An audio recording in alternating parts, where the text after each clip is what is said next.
Good morning, everyone. Welcome to Not Church, countercultural biblical exploration through the lens of near-death experience with Reverend Peter Panagore, MDiv, that's me. Today's title, Peaceable Action. Scriptures, Ecclesiastes 3, Matthew 5 to 9, Luke 10, 5 and 6, and John 14:27. Today's plan, read prepared words, read scripture, talk a bit. Peaceable action. I listened to my heart this morning, and this is what I heard. My pastoring mentor, Reverend Stodden King, said to me, sometimes when you go into a hospital room to visit the sick, when there are no words to say that help or heal, then it's best just to say nothing at all. Just be there with them. Just stand there. Be with them when you have no words. A time for everything under heaven. Ecclesiastes. I have no words for my black friends, for Black America. Black lives matter, too, I say to my white friends. America's problem is black lives have not mattered. It's simple. We want a new beginning. Let's make a new beginning. Silence. I stand with my interracial American friends. I stand with interracial America, multicultural America. I do it with peace in my heart for all of my neighbors. The ballot box, the ballot box, the ballot box. Let's keep avoiding civil war. Let's live together peaceably. We live in a constitutionally testing time. Americans hold the right of peaceful assembly and free expression. No president or Congress or court has the right to interfere with our rights. I exercise all of my constitutional rights. Just so you know, I celebrate apolitical military leaders who swore their oath to the Constitution of the United States in which I believe. Now, peaceable action. Scripture reading. Matthew 5:9. God blesses those who work for peace, for they will be called children of God. Luke 10:5 to 6. Whenever you enter someone's home, first say, may God's peace be on this house. If those who live there are peaceful, the blessing will stand. If they are not, the blessing will return to you. If those who live there are peaceful, the blessing will stand. And if not, it will return to you. Comes back to you. John 14:27. I'm leaving you with a gift, peace of mind and heart, and the peace I give is a gift the world cannot give. So don't be afraid. If this morning moves you or teaches you or gives you comfort or makes you think or inflames your heart, then please consider supporting this ministry. Peace comes back to you. It's the crazy thing about it. When you give peace away, if it doesn't stick, it comes back to you. But the thing I don't think he mentioned is that when you give the peace away and it comes back to you, you end up with a double dose. You give away the peace that you have to the people who receive it, and you share the peace together, and it multiplies itself. And when they reject the peace that you offer, it bounces back to you. You get to keep the peace you had in the beginning, and you double your treasure by karmically accepting back with no effort the peace you gave away. That's the way love works in heaven. The peace you give away, you get to keep. The peace that's given to you, you get to keep. It doubles your load every time.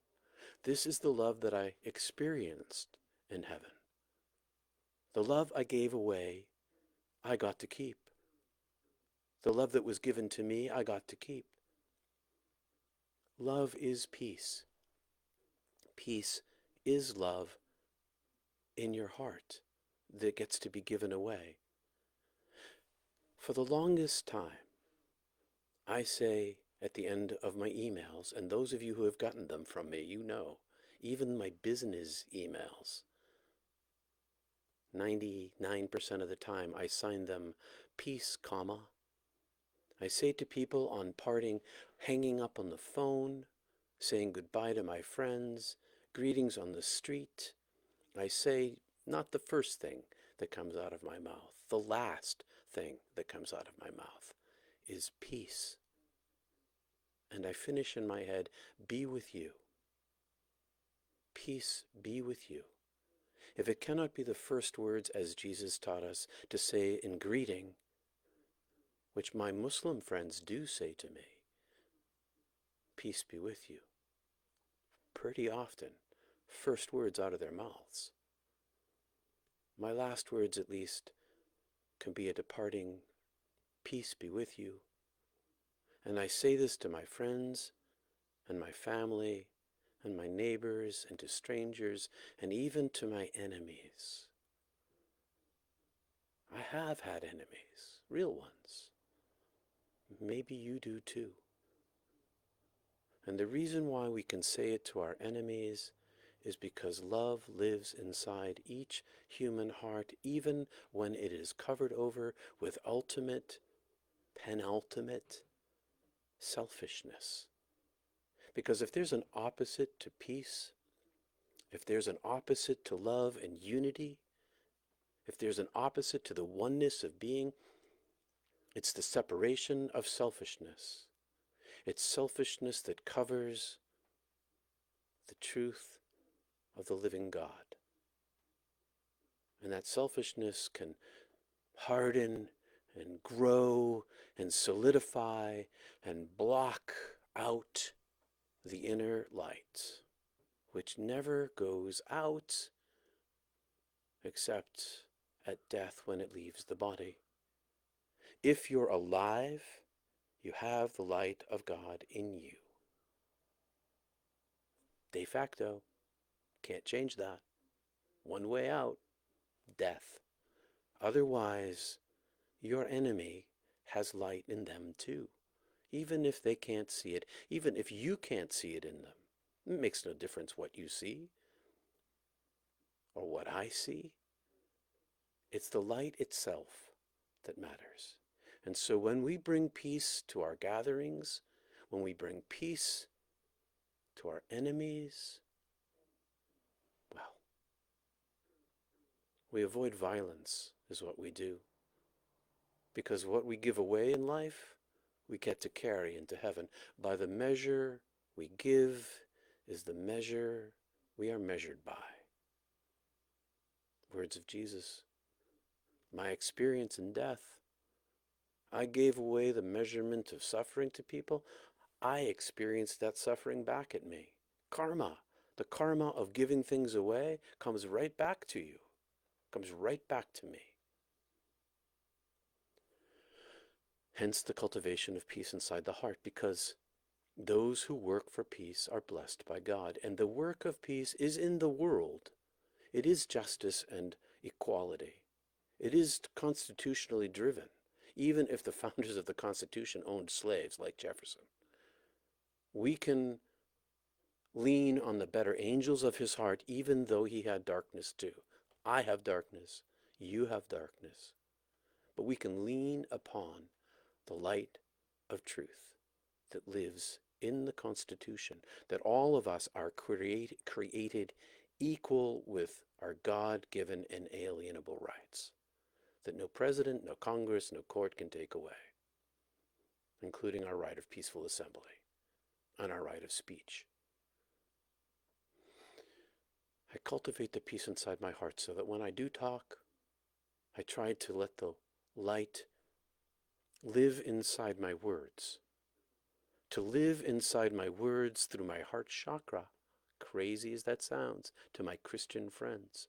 If you hear the voice of God speaking to you from another person's voice, it's because the light can be contained in words. Not perfectly, but it can be carried.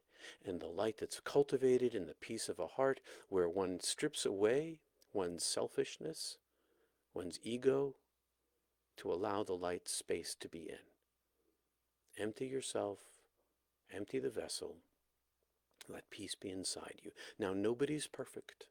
Nobody has perfection, including me. I point to my clay feet, to use a biblical expression.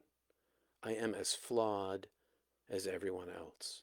So don't think that the clearing of your ego to bring peace makes you holy, because it doesn't.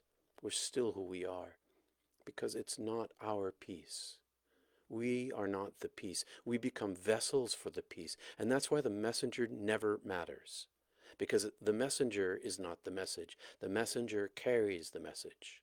And the message we carry in America today is equality and peace and justice for all of us. I'm an interracial believer. I'm a multicultural person. And I hope that peace is upon you today. I hope that peace lives in your heart. I hope that the blessing of peace falls upon you and lives inside you today and evermore. Amen. See you soon.